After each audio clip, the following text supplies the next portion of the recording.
Maktabga ilk kelgan kuningizda nimalarni his qilgansiz degan savolga yozganlaringizni o'qib beraman. Men o'qishim kerak. Men maktabga kelganimda hayajonda bo'ldim.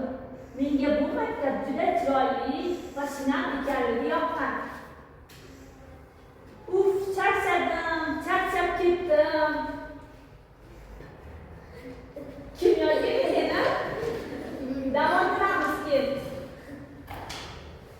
Xursand bo'lganman. Maktabga kelganimdan afsusda emasman. O'lgim kelgandi. Maktabimning zo'r narsalariga havasim kelgan. Xursand bo'lganman. Ustozimni hurmatini bilsam, ustozim meni urishmaydilar. Maktabga kelganimda men maktabni yaxshi ko'raman. Men maktabga kelganimda dars qilishni juda yaxshi ko'raman. Menga maktab yoqadi. Misollar yetolmasligim to'rt bilan teng. Kitobdagi misollar qiyinlashib ketgan. Maktabga kelganimda xursand bo'lganman.